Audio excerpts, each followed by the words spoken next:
Welcome back to the Realm Report. It's been a complicated month filled with wacky antics and a ton of nonsense, so pretty much business as usual. I'll touch more on that in a bit, but for now, let's jump right into the topics. I just want to make sure that everyone's aware that we have a new Facebook group for the old world. If you've been around a while, you'll know that we originally had another group prior to this that actually preceded Discord. The main difference with this new group is that it's public, meaning that anyone is able to join it even if they aren't part of the server. The reason I wanted to revive the Facebook group is simply to create another avenue for people to discover the old world and get an idea of what we have going on.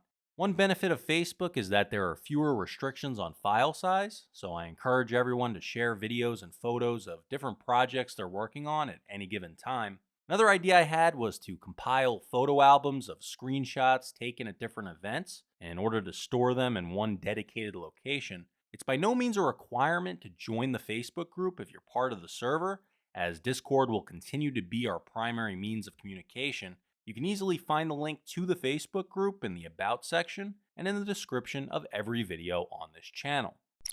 Unfortunately, I have terrible news that may have lasting repercussions for every single oldie. Towards the end of last month, Plague Doctor visited me in my office at the White House to inform me that he was close to fulfilling the requirements for a charter. Now, if I'm being honest, when the charter system was initially introduced, it was made specifically with Plague Doctor in mind. The intention was to add a degree of difficulty that, while achievable by normal, competent people, would be nearly impossible for an inept buffoon like Plague. But little did I know that his removal as leader of A&W would motivate him into investing even more time into cultivating his own community. So when he informed me that he planned a charter in the near future, I was shocked, to say the least. After all, there was no way I could allow Plague Doctor 487 to become a mayor in the old world. So I devised what I believed was a foolproof plan. I'd avoid him at all costs and hoped he'd just forget about it. But after being bombarded with messages from him on an hourly basis, it was clear the problem wasn't going away. And what I didn't know was that my efforts to ignore the situation were actually fueling Plague to seek revenge for giving him the runaround. If he wasn't going to be acknowledged for what he'd worked to build, he'd destroy what I was working to build. He learned from Princess that I'd been spending the majority of my time digging a massive hole beneath the White House, and with that knowledge, Plague devised his most devastating plot to date. He would take one of his Star Destroyers, crash it into the White House, which would cause it to sink into the massive hole and delay the project well into the 2050s. But he quickly encountered his first setback. Although Plague had built the Star Destroyers himself, he had no idea how to operate one. At first, he considered having Elusive Bread pilot it, but then he remembered that he's a tombstone and he has no arms. So he reached out to fellow Star Wars fan and former A&W member Peculiar about potentially aiding the cause. But by this point, Peculiar had left that life behind him and wanted no part in such an egregious scheme. Fortunately, Peculiar reached out to alert me of the situation, but I figured that as long as Plague couldn't secure a pilot, there was no cause for concern. But then Peculiar informed me of a secret he had been keeping from everyone for years. Where several oldies have numbers in their names that represent their year of birth, or for no reason whatsoever, in his case, it's actually an identifying tag. You see, the Peculiar that all of us have come to know as Peculiar 32 is actually the 32nd model in the Peculiar line of androids. And he had no doubt that his rejection of Plague's request would result in the activation of Peculiar 33. Meaning that Plague now had everything he needed to put his plan into action. So we immediately headed to the Star Destroyer where I tried to reason with Plague, but it was too late. As the ship started making its way across the capital, I knew we only had minutes to prevent a disaster.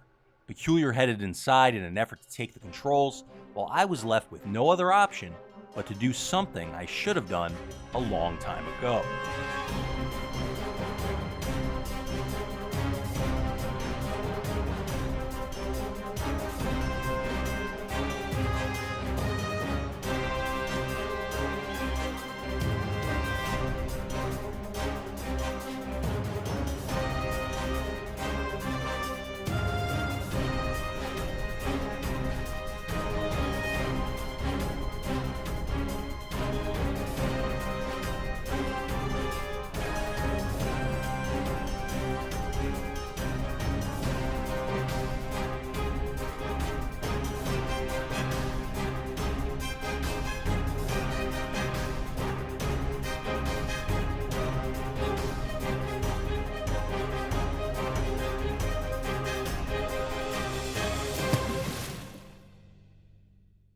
thanks to Peculiar, the White House was saved.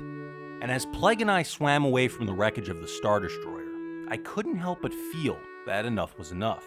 I had no choice but to grant him his charter. I mean, if he cared so much about it that he'd resort to doing something like this, maybe he'd make a decent mayor after all. But probably not. So all of that to say that Kyu Sekai has officially become the second community to charter.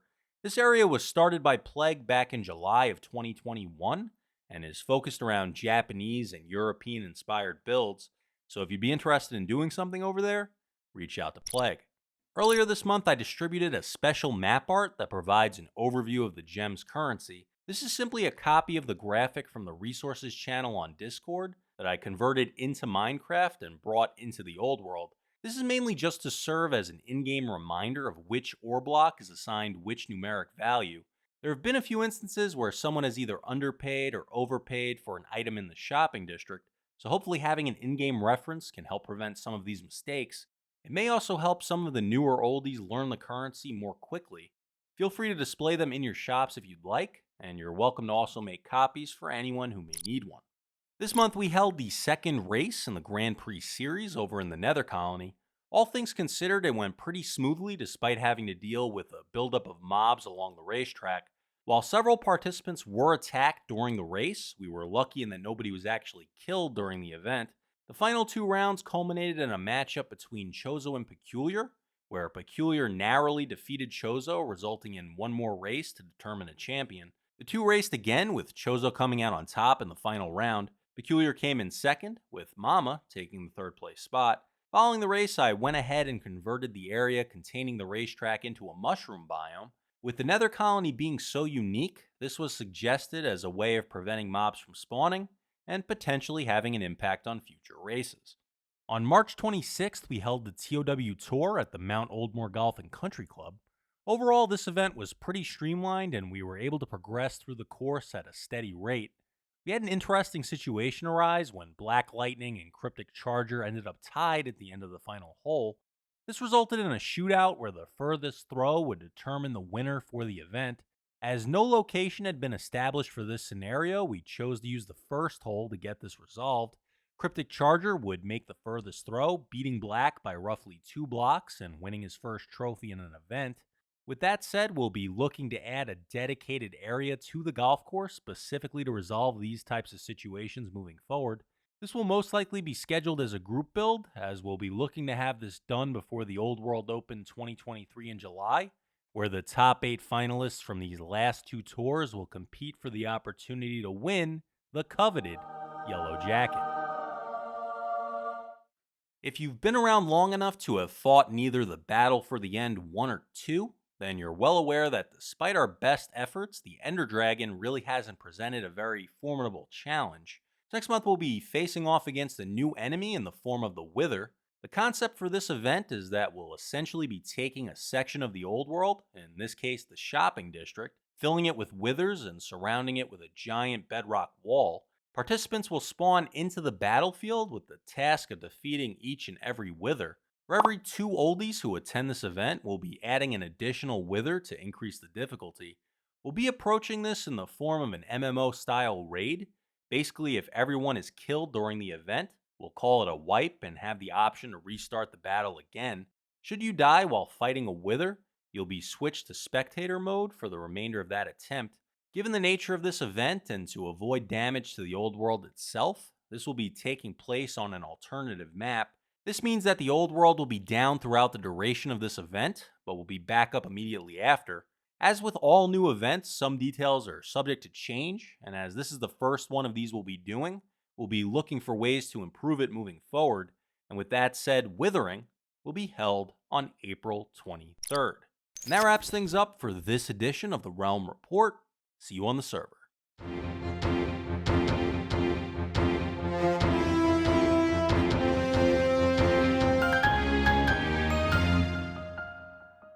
All right, you'll go on the ding. Okay. The ding is always the 3, best. 2, 1, ding. Oh, Yay. my Oh, God. Oh God, that was horrible. That's a horrible There's your start. That's the worst start I've ever seen.